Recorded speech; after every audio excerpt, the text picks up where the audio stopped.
Hi, it's Kane Hodder, Jason from Friday the 13th. You're watching Slash and Cast. Keep watching, or I'll kill you and your whole family.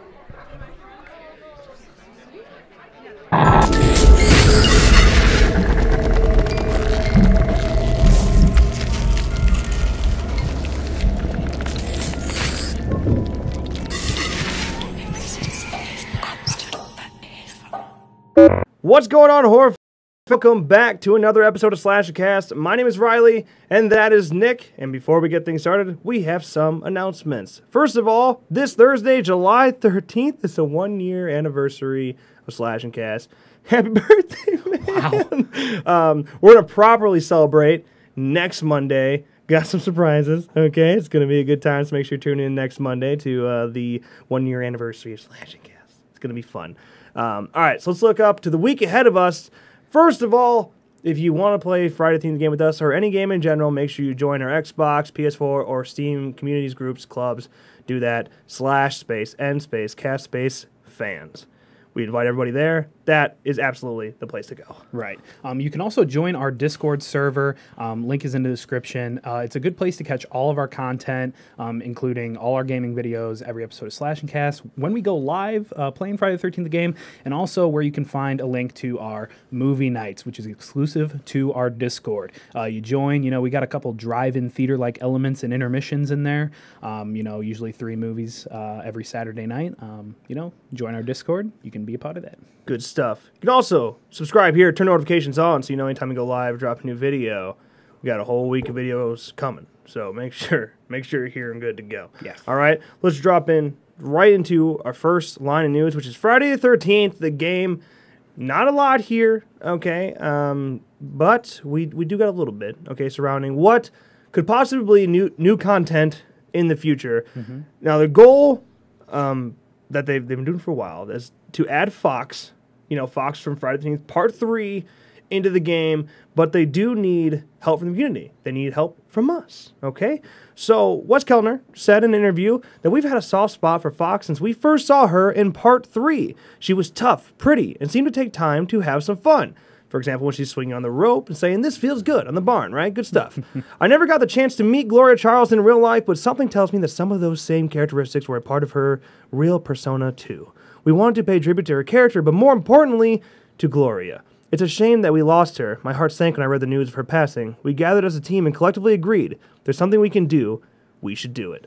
Right. He continued, "We tried contacting local agents or members of her estate, but we can't seem to nail down the proper contact. That is where I'm hoping the fans will help out. The fans built the films and our game, so we're going back to them to ask another favor. Help us locate her estate and pay tribute to Gloria Charles. We realize this is a small gesture, perhaps trivial to some, but to us and all the F13 fans out there, it's more than that. Let's pay tribute to a wonderful actress and bring Fox back to Crystal Lake."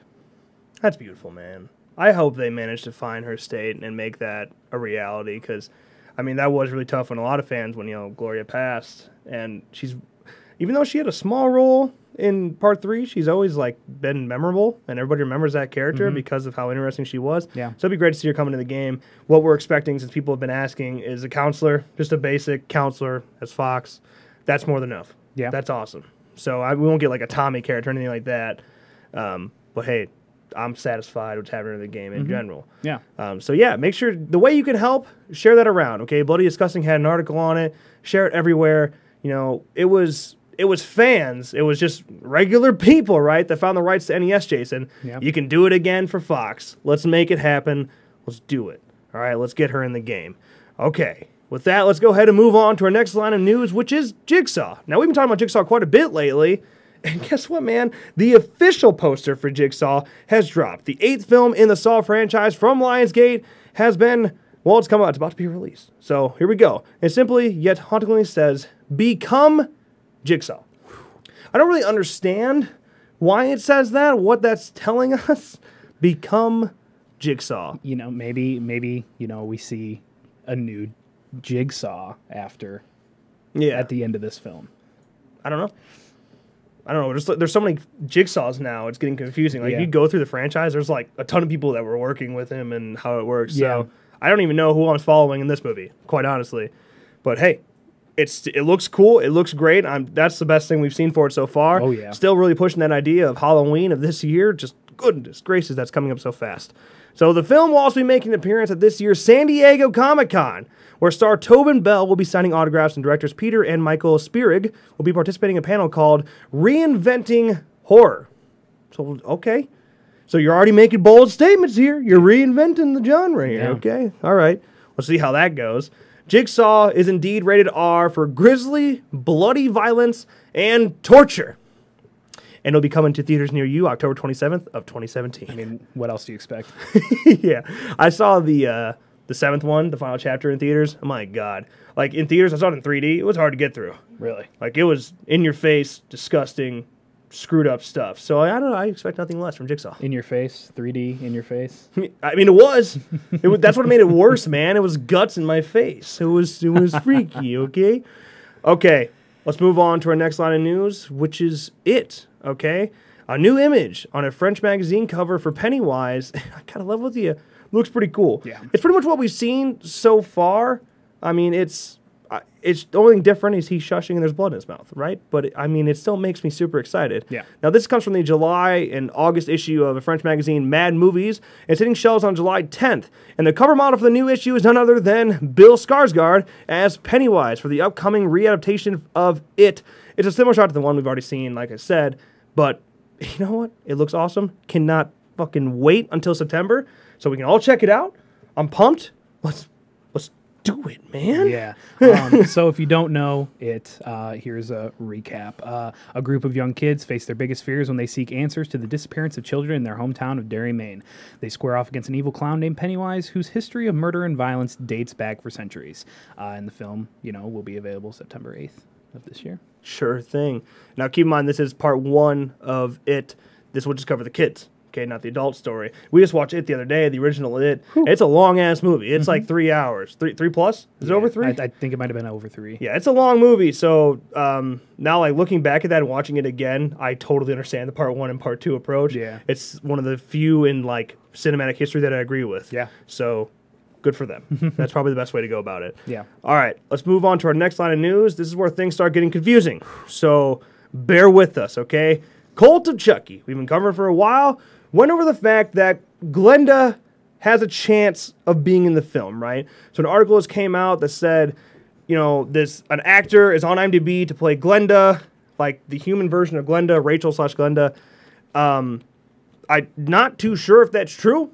There's no proof of that. We didn't see her in the trailer at all. And it's off of IMDb at this point. Yeah, and fans can edit that stuff as well. As of right now, it's gone. Yeah. Okay, it was on there as, I forgot the guy's name, but he was playing Glenda. Okay, not sure that's a thing. Who knows at this point? I hope not. Yeah, like we said, we don't want to see that happen, but if it does, it does. What actually is news, it's still confusing, but what actually is news is Adam Hertig is returning to Cult of Chucky. Now, the Chucky official Twitter tweeted out a looping clip of Adam from the trailer, okay? Now, he was saying, the tweet itself said, someone has come back to the world of Chucky. Any theories on this return? Okay, so this doesn't make sense. So if you know who Adam Hertig is, he played Officer Stanton in Curse of Chucky, okay? Mm-hmm. Now, like we were showing the picture just now, like, clear as day, he got his throat slit at the end of the movie, okay? So he's dead, right? So he's totally dead. I don't really understand, like, what's going on there. But he was a cop he helped Tiffany out. He took a payout and to get Chucky's body back to her, right? So I don't really know where they're going with this. But like I said, he was Officer Stanton, credited on IMDb as Officer Stanton for Curse of Chucky. For Cult of Chucky, he's Michael. Is it Michael Stanton? Is that his real name? Did he somehow survive? Well, no. Look at him. His throat. Look at him. I mean, I'm not saying it's impossible, but it doesn't really make sense. I mean, we see he's obviously playing a character who has encountered Chucky before. Yeah. Because his reaction, like he pulls out the doll. You see the doctor pull out the Chucky doll. He's like, oh no, what is that? Like twin brother, maybe. That's stupid. Yeah. Well, what other ways can he be back? Besides surviving that, I don't know. I don't know why they even tweeted it. Because even if that was the case, who cares? Yeah, he was a minor character in the film. Really, I mean, he was a minor character in the film. I'm going to stick to that. So like the fact that like they're tweeting about this, as if it's like a really big deal. That's what confuses me even more. It's like, who cares? Yeah. I guess. Cool. Hey, Officer Stain is... It's more upsetting... Not upsetting to me, but it's like more irrelevant to me if he's coming back as a new character. He's just an actor coming back as a new character. Yeah. That's stupid. Yeah. That's some Rob Zombie shit, man. Like... You're not wrong. I don't know. All right. Speaking of Rob Zombie and Halloween, let's move on to our next topic of the day. And our last topic of the day, Dead by Daylight. All right. Now, we don't talk about Dead by Daylight much, as you'd expect, since we talk about Friday the Game a lot. But, as you guys know, I'm sure it has come to consoles, and it's going strong. It's pretty damn strong there. Yeah. It's growing pretty rapidly on consoles. Now, although Dead by Daylight did launch on consoles last month without the PC's version Halloween DLC. So they didn't have the DLC. That's the only reason I had bought it, right? Yeah. That's the only reason I wanted to buy the game, so I could play as Michael Myers. A trailer on the game's YouTube account has confirmed that the said DLC will be added to the console versions next month, although the exact date of release was not given. August 2017. So, hey, that's good news. Yeah. Yeah, I don't know. Is this going to get me to buy it now?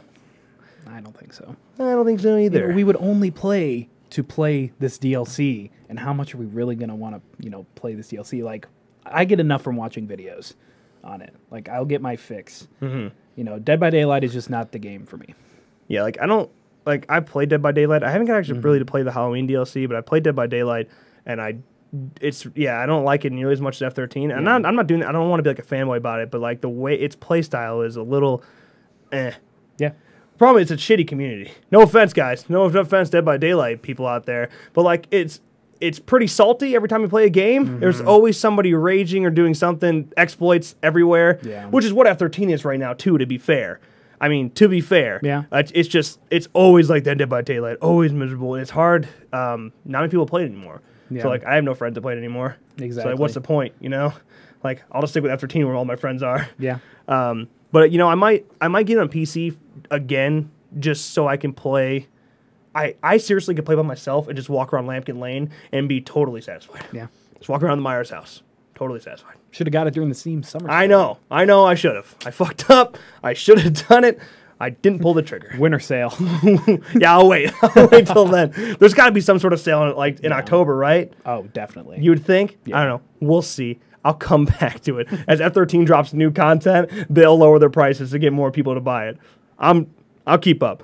All right. With that, that is a wrap on Slashcast today. Hope you guys enjoyed. As always, thank you guys so much for watching. Editor, roll that outro. Hey, you. Thanks for watching this episode of Slashcast. If you enjoyed, make sure you drop a like and click that box right down there to check out last week's episode. Also, if you want to check out the film the fans are calling the best fan film of all time, make sure you click that box right down there to check out our Friday the 13th fan film. While you're at it, click that circle right there to subscribe to our channel. Never miss a video again. As always, thank you so much for watching, and we'll see you next time.